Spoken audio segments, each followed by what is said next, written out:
This lecture is brought to you by CNCB Academy of Science and Technology. Visit us at cncbacademy.com. This is the fourth part of the lecture, Theory and Techniques in Quantum Computation, and I am Devasis Sanyal from the Department of Physics. So let's get started. We'll start from where we left off last time. Last time we were discussing what is sigma 1 square, so what is sigma 2 square, and what is sigma 3 square. And if you do the matrix multiplication, sigma 1 square, sigma 2 square, sigma 3 square, you can see very easily that what you get is a identity matrix. It's a two-dimensional identity matrix. It is 1 0 0 1. So the diagonal elements are 1 and off-diagonal elements is 0. So we will define another thing here, that is the spin operator. So this is my spin operator. The spin operator consists of the spin operator along x-axis, spin operator along y-axis, and the spin operator along z-axis. So what this is? So this is spin operator sigma 1i, sigma 2j, and sigma 3k. So there is nothing surprising, but this is an operator. And if you want to find out the magnitude of the spin square, then what is the operator? Operator is sigma square. So this is the operator which gives you the magnitude square of the spin, and in terms of sigma 1 square and sigma 2 square and sigma 3 square, I can write it as simply sigma 1 square plus sigma 2 square plus sigma 3 square. Remember, these are all operators. And if I just plug in this value, I can easily see that sigma square is 3 times this identity operator. And last time we did this problem. So the problem was that we have a spin which is polarized along x-axis, and what we want to find out is the probability that when we measure the spin along z direction, we will find that this spin is in the negative z direction. So what is the probability of that? That the spin is in the negative z direction, given that the spin is in the x direction. So we found out the answer. So answer was given by a minus mod square, which is half. So let us have a look at why, just slightly like deeper look into why it is a minus mod square, slightly more rigorous look. And this is this comes from the fact that this probability can be written in this fashion. So what does this tell us? So what is this Sx? Sx is the ket of the spin, that is the state of the spin when it is polarized in the x direction. So that is given in the problem. And what is this? This is the down ket, that is the ket which signifies that the spin is in the negative z direction. So what I want to find out is the scalar product of this with this. So this is where the spin is in the x direction, positive, and this is, I want to find out the probability that it is in the negative x direction. So I take a scalar product with this. So this is the bra, this is the state of the spin, and this is the state of the spin in which I expect it to be. This is the down state. So I take a scalar product, but this scalar product can be complex number. So in order to ensure that the probability is actually a positive quantity, we have to take the modulus square. And so this is a positive quantity. We know this, we have already discussed why this is related to probability, and so this gives me a minus mod square is equal to half. So how does it give me a minus mod square? Let's see. So Sx, that is the spin along x direction, this state is given by a plus up direction ket plus a minus down direction ket.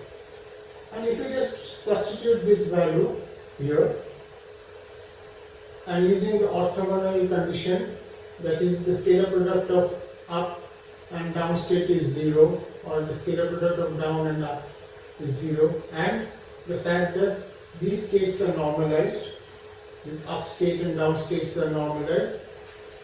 This, when you put it here, you immediately get that this thing is actually a minus mod whole square, and as per the problem, this a minus mod whole square is half.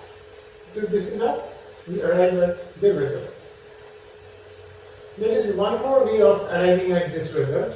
So this method we are going to use it later when we are going to discuss Bayes' theorem. So I thought that we will discuss it right now, and we will use this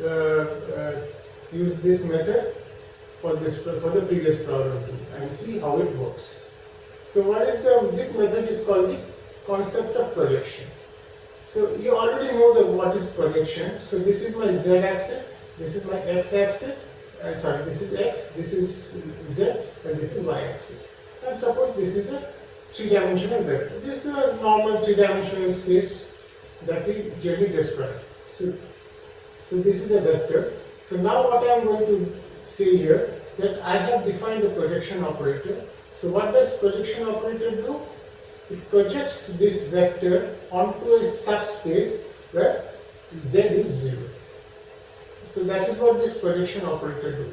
So it will take this vector to a subspace where z is 0. So this is my OA vector. So this projection operator acts on OA vector, and what do we get? We get OB vector. This is OB vector. So when this projection operator acts on OA vector, I get OB vector. And now OB vector is such that for this vector z is 0, right? Because it is in the xy plane. So this is a subspace of this three-dimensional space. Z is equal to 0 defines a subspace of this three-dimensional space.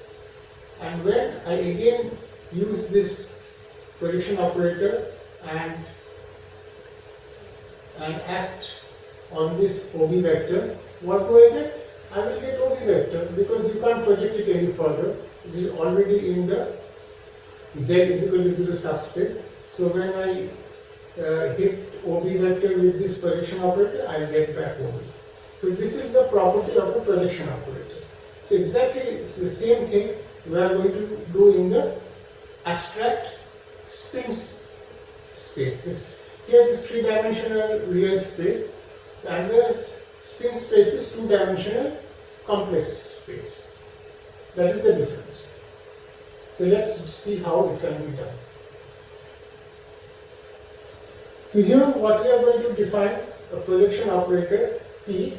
So what this projection operator will do, it will take any spin state in this two-dimensional vector to a state where the value of sigma 1 is 1. Okay, so sigma 1 can, here this is the value, so this is not an operator, so this is the value, so sigma 1 can have plus 1 or minus 1. So here, if sigma 1 is plus 1, then this sigma 1 is equal to plus 1 is occupying the subspace of the two-dimensional abstract space. So what this projection operator will do, it will take any spin ket into that subspace. That is, in that subspace, if I hit whatever I obtain, okay, we will go to that later. So this is the spin projection operator. So it will project it onto a subspace where sigma 1 is 1, and it is given by, so this 1 plus sigma 1 by 2. Remember, this is operator. I've been a little loose about this notation here. So this is the value, and here this sigma 1 is an operator. So this is the sigma 1, which is a matrix. This is sigma 1 or sigma x. So this is how I define a projection operator. And we'll see why this is the projection operator. Why this is the projection operator, we will see. So the projection operator for sigma 1 is equal to 1. Similarly, I can define a projection operator for sigma 2 is equal to 1. So it will take any space it will take any ket to a subspace where sigma 2 is equal to 1. So that means if you measure the spin in the y direction, you will always find that the spin is 1. So it is that kind of subspace. Here spin will always be 1 in the x direction. Similarly, I can define projection operator for sigma 3 is equal to 1, and this is similarly defined as 1 plus sigma 3 by 2. So these are all matrices. So this is the projection operator for sigma 3 is equal to 1. And in general, so I have defined x, y and z. So what about any arbitrary direction n cap? So n cap is any arbitrary direction in a 3-dimensional space. Remember, this is a 3-dimensional space. So this is sigma dot n. So this sigma is this one.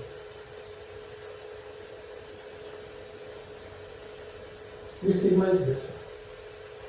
So sigma dot n. I didn't use the vector sign. That is sigma dot n. So is a projection of the spin operator along the n direction n, around the direction n. So that is sigma dot n. So that is the spin operator in the n direction.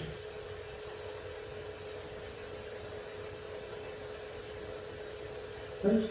So this is sigma. This is in the z direction. This is in the y direction. This is in the x direction. This is in the n. So this is in the arbitrary direction n cap. So this is the unit vector. So this is the spin operator, and this is the spin operator sigma dot n, and the subspace is such that if I measure the spin along n direction, I will always get 1. So this is that kind of subspace, and that is what this projection operator does. This is the projection operator for sigma dot n is equal to 1. That is, it will project the vector onto such a space that when I measure this spin along n direction, I will always get 1. Here I will along z direction, I will always get 1. Here along y direction, I will always get 1. Here along x direction, I will always get 1. So instead of 1, I can also have minus 1. So if I have minus 1, here it will just become minus 1 minus sigma 1 by 2. If sigma 2 is minus 1, it will become 1 minus sigma 2 by 2. And if sigma 3 is minus 1, it will become 1 minus sigma 3 by 2. This is obvious from this. This is a more general result. So if you just substitute your direction n, so n is if in the x direction, then I will get this. If n is in the y direction, I get this. And if n is in the z direction, I will get this. But this is a more general formula. So this is my projection operator. And why do I say this is a projection operator? We'll see in the next slide. So this is my projection operator. So P sigma 1 is equal to 1. And this is my ket. So this is my spin ket in a 2-dimensional given by alpha beta. And so when this thing acts on alpha beta, you will see, we'll see an example very soon in the next slide. You will get a ket which is proportional to 1 1. And what is 1 1? You remember when if my spin along x direction is 1, then what do I have? In that case, my ket should be 1 by root 2 1 1. This 1 by root 2 is a normalizing factor. Right? So this is what it tells us. So when P sigma 1 acts on alpha beta, I get a ket. There could be a constant factor here, but this will be 1 1. So from here it tells us that when I measure the spin along x direction, for this ket, I will always find sigma 1 is equal to 1. That comes from this expression. This thing we have already discussed, I think, in the last lecture. Similarly, when sigma 2 is equal to 1, so this is the projection operator for sigma 2 is equal to 1. When this acts on the spin state alpha beta, what I get is 1i. You can check yourself. So this is proportional to 1, and you know what is So, and what is 1i? If you remember, if I want my spin along y direction to be 1, then the corresponding eigenstate should be 1 by root 2 1i. This is normalized. That means if I measure the spin in the spin along y direction in this state, I will always get 1.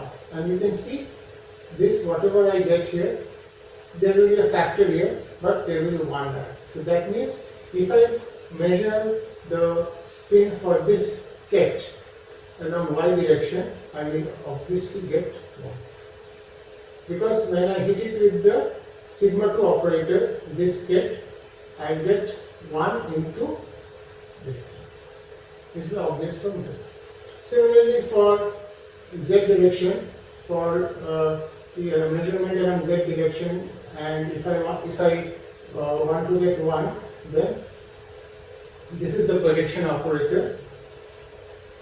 Projection operator I have defined in the previous slide. So it acts on alpha beta, and what you get is 1 0. You can check yourself. These things are very easy to do. And remember, when sigma 3 is equal to 1, that is when the spin is along z direction, then what is my ket? My ket is 1 0.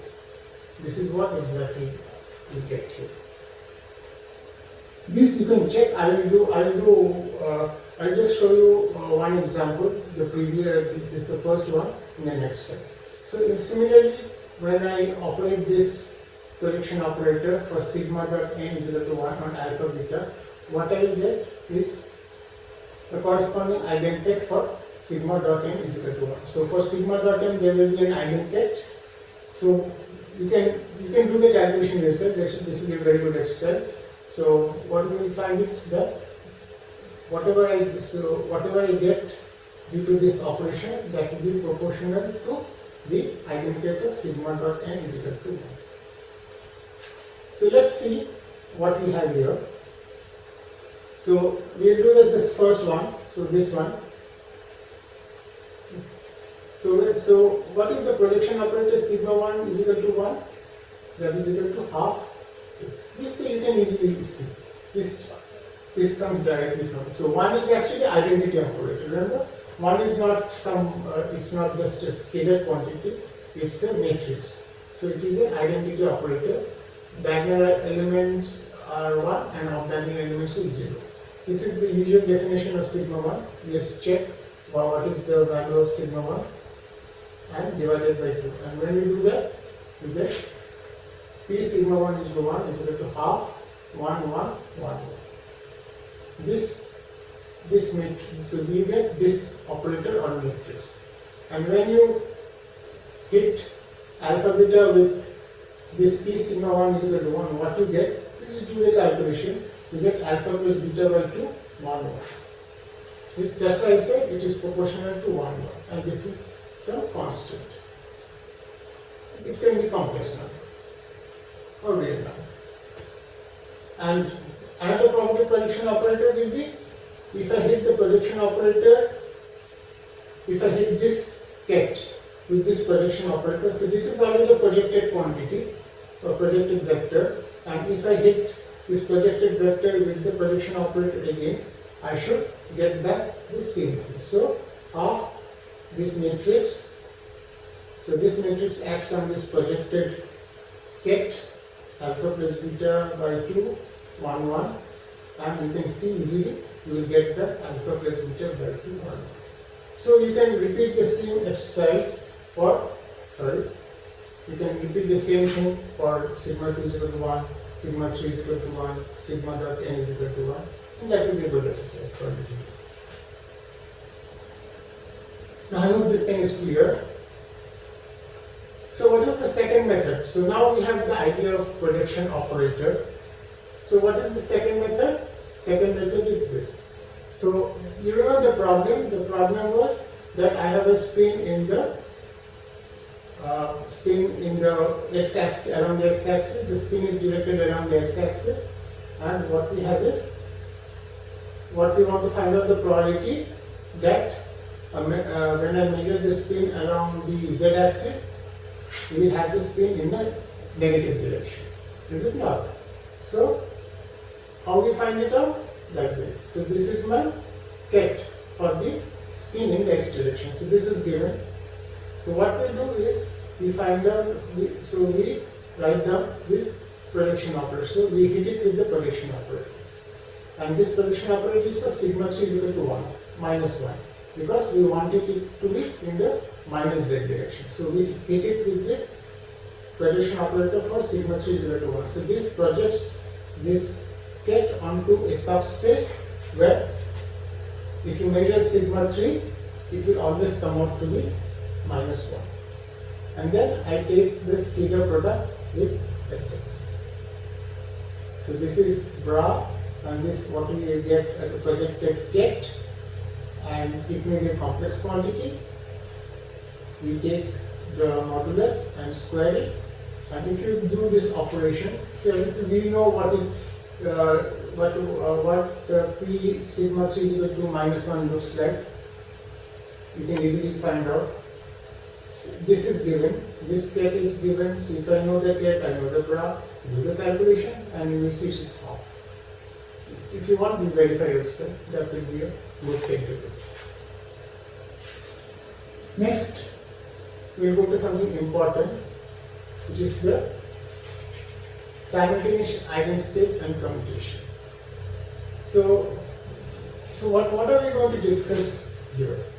So here we have to discuss something very important, is that we have two observables, two different observables. So different observable means different operators. So let this M be an operator and N be an operator, corresponding to two different observables. So what we are looking at is that, is there any eigenstate where I can measure both M and N? That is, I measure both M and N, these observables corresponding to an N and observable corresponding to N. And what I find is that they have a definite value. So I have a state alpha, ket alpha, a quantum state, and what I want to find out, if I measure alpha, so if I measure the observable M in this state, and if I find its value is always M, is it possible that for the same state alpha, for this observable given by N, if I measure the observable, I will always find a definite value N. That means alpha will be the simultaneous eigenstate of both M operator and N operator. So when M acts on alpha, I get M alpha, and when N acts on alpha, I get N alpha. Is it not? That's what it means. So when it's in alpha state, I measure M, I get always M, definitely, means there will be no ambiguity, uncertainty. Similarly, when I measure the observable corresponding to N operator, I will always get the value L. So if this happens, what is the condition for it to happen? There will be some condition that has to be satisfied, otherwise this cannot be done. That is, I measure both M and N, and for both of them I find that both have a specific value for this state. So when does it happen? So if this condition is to be satisfied, then you can easily check that this is satisfied, right? That is, if I operate it with the N operator first and then M operator, whatever I get will be the same as if I hit it with the M operator first and then with the N operator. This is clearly evident from this expression. And this, if this happens to be true, then immediately I can say that this has to be true. Remember, these are our operators. These are not numbers. So these are our operators. So M into N is equal to N into N. That means Mn is equal to Nm. That is what you say in physics is that these operators commute. Okay, so this is not something granted. So in our case, M and N are matrices, and you know that if you take two arbitrary matrices and you multiply, so suppose M is a matrix, M is a matrix, you multiply M into N, and then you take M and then N, you multiply. It's not obvious that Mn should be equal to Nm. This is not obvious result. This does not always happen. Only in rare cases it happens. So in that case, we will say that M and N commute. And in physics, this is neatly given by this notation. This is called commutator of M and N. That is 0. So this means this. Commutator of M and N is 0. If commutator is 0 of two operators, that is the observables corresponding to the two operators can have simultaneous identities. That is both M and N are good quantum numbers. So we can have states such that if you measure M, you are always getting a particular definite value, and if you are measuring N, you are getting a particular definite value. That will happen only when this condition is satisfied. That is, the commutator is 0. If the commutator is not 0, then it will not happen. What do I mean by that? So let's check this thing with the example of spin. So if you go to the spin matrices, so this is sigma 1 and sigma 2. If you multiply sigma 1 and sigma 2, and if you multiply sigma 2 and sigma 1, you will see that these two are not equal. That means their commutator is not 0. Similarly, if you multiply sigma 2 and sigma 3, and sigma 3 and sigma 2, what you will find is that the commutator is not 0. It means that commutator is not 0. Similarly with sigma 3 and sigma 1. If I measure sigma 3 and into sigma 1, calculate, and then I calculate sigma 1 to sigma 3, you can check for yourself that these two will not be the same. That means they don't commute. But we know what is the sigma square operator. We have just discussed at the beginning of today's lecture. Sigma 1 and sigma square, they commute. This is very easy to check. You can check yourself. You know the sigma 1 matrix? You know sigma square matrix? Just check yourself. Similarly, sigma 2 and sigma square, they commute. And sigma 3 and sigma square also commute. So what is the takeaway? Takeaway is that sigma 1, sigma 2, or sigma 2, sigma 3, sigma 3, sigma 1 do not have simultaneous eigenstates. Right? So that is what, since they don't commute, they will not have simultaneous eigenstates. And we see with an example what I mean. And here they commute. If they commute, I can draw the conclusion that sigma 1 square, sigma 1 and sigma square, these two operators or these two observables will have simultaneous eigenstates. That is, if I can find the quantum state where when I measure sigma 1, I will keep getting a definite value, and when I measure sigma square, I will keep getting a definite value. Same here and same ditto here. We will have simultaneous eigenstates. So what do I mean by that? So let us take, so we will check the commutation part first. That is this part. Let us check this part. What do I mean? So suppose upstate. So this is the upstate, and when sigma 1, here it will be sigma 3, there is a mistake.